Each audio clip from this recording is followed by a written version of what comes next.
It is impossible to live without failing at something, unless you live so cautiously that you might as well not have lived at all, in which case you have failed by default. J.K. Rowling. Our story doesn't start in a castle, nor in the bustling metropolis of London, but in a crowded train carriage, clattering monotonously on its way from Manchester to London. The year is 1990. Outside the window, the gray, monotonous landscapes of England slide by. A young woman named Joanne rests her head against the cool glass, lost in her own thoughts. The journey is delayed, and the atmosphere in the carriage is sleepy and still. And then, in this ordinary moment of suspension, something extraordinary happens. It isn't a gentle inspiration, it's an explosion.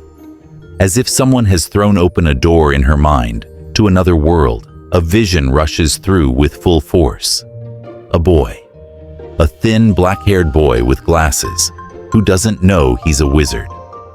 On his forehead, like a mark of destiny, is a scar shaped like a lightning bolt.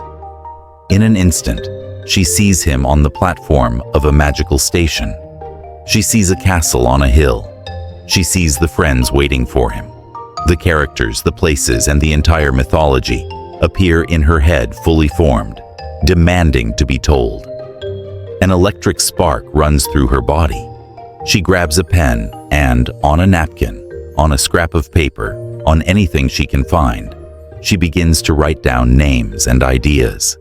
She isn't yet aware of it, but on this delayed train, Harry Potter has just been born. However, life is rarely as simple as a journey from point A to point B. That spark of inspiration had to survive years of darkness before it could ignite into a full flame. Joanne moves to Portugal, starts a family, and her beloved daughter is born. But the dream of happiness shatters. The marriage ends in a painful divorce, and she finds herself with a small child and a suitcase containing a few clothes and a growing manuscript about a young wizard, returning to the United Kingdom. She lands in Edinburgh, Scotland. The wind that blows here from the sea is cold and sharp, but nothing can compare to the chill she feels in her heart. She is a single mother, without a job, without money, with a future as gray and uncertain as the leaden sky over the city. She signs on for state benefits. It's a period she would later describe as rock bottom. The sense of failure is all-consuming. Failure as a wife, as an employee, as an adult who cannot provide stability for herself and her child. The darkness she wrestles with isn't just a lack of money. It's clinical depression, which drains the color, hope, and strength to fight from her world. And it is precisely then, in the darkest corner of her life, that the story of Harry Potter becomes her only light. It's Edinburgh, and a biting wind cuts through the pedestrians on the streets. But in the warmth of a small cafe, at one of the tables, a woman is a world away. She is hunched over a table, the rich smell of coffee mixing with the scent of old paper from her notebook. With one hand, she scribbles furiously, the pen a lifeline. With the other, she gently rocks the pram beside her, where her daughter Jessica sleeps soundly. She pauses to take a sip of her now lukewarm coffee, the single purchase that buys her a few hours of heat and a place to write. Her gaze travels from her sleeping child to the words filling the page. A familiar, unwelcome thought sneaks in, the sheer madness of it all.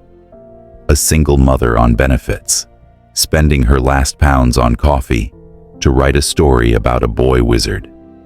It feels like a delusion. She can feel the chill of her unheated flat waiting for her, the weight of unpaid bills, the constant gnawing sense of failure. She looks at the page again, at the words describing a magical school and a boy with a lightning bolt scar. A small, determined smile touches her lips. It was her story, and in a life that felt increasingly unreal, The world on the page was her only anchor. The act of writing, of pouring this world out of her, was a quiet act of defiance against the despair that nipped at her heels. Months pass. The stack of written pages grows. The manuscript is finished. It's a personal triumph. But now the real battle begins. The battle to make someone else believe in this magic. Joanne types the text on a typewriter, buys thick brown envelopes, and begins sending her work to publishing houses. Every submission is an expense she can barely afford. Every submission is an act of hope. And then they start to come back, one by one. The same brown envelopes, now with her address on the front, land with a dull thud on her doormat. Her fingers tremble slightly each time she opens another. Her eyes scan the familiar, polite phrases of dismissal, words thanking her for the submission, explaining that it does not fit their list, and wishing her the best of luck elsewhere. With each letter, her shoulders sink a little lower. Each piece of paper, so light and thin, feels impossibly heavy. After the 10th rejection, she sits on the edge of a chair and lets the feeling of hopelessness wash over her for a moment. An internal voice whispers that it was all just a silly dream. But then, another thought, forged in the fire of her recent struggles, pushes through the despair. She understood that failure was an unavoidable part of life, but giving up was a choice she refused to make. She opens her eyes, her gaze falling on the thick manuscript sitting on her desk. She straightens her back. She would try again. The turning point didn't come with a crash of thunder, but with the shrill ring of a telephone. A few weeks later, standing in that same room, she hesitantly picks it up. A warm, professional voice on the other end asks to speak with Joanne Rowling. After she confirms her identity, the man introduces himself as being from Bloomsbury Publishing, confirming he has her manuscript for Harry Potter and the Philosopher's Stone. She braces for the gentle letdown, but then the man tells a rather funny story. He had given the first chapter to his 8-year-old daughter, Alice, to see what she thought. He pauses, and Joanne holds her breath. He explains that an hour later, the girl had marched back into his office, declaring that the story was so much better than anything else, and that she needed to read the rest now. Joanne leans against the wall, her hand gripping the receiver so tightly her knuckles are white. A tear escapes and rolls down her cheek, but it is not a tear of sadness. It is a single drop of overwhelming, world-shifting relief. A laugh, a sound she hasn't heard from herself in a long time, bubbles up from her chest. The door to a new world, both for her and for millions of future readers, had just been unlocked by a little girl who simply had to know what happened next. Even then, the road was not paved with gold. The first advance was modest, barely enough for a few months of simple living. But it wasn't about the money. It was about validation.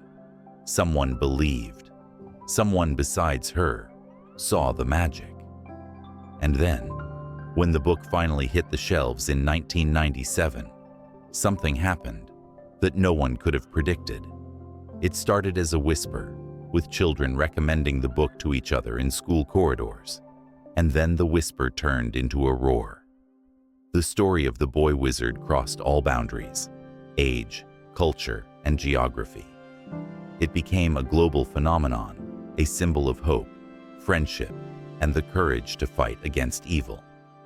The woman who wrote in cafes to escape the cold, whose greatest fear was that she had failed as a mother and, as a person, became one of the most influential figures in the world. Her story is more than a tale of success. It is a powerful testament to human perseverance. It is proof that our imagination is a force capable of surviving the worst storms, and that our darkest moments can become the forge in which we craft our greatest works. It is a reminder that even when we feel small, alone, and defeated, there is still a magic within us, capable of changing the world. All we have to do is never stop writing our story.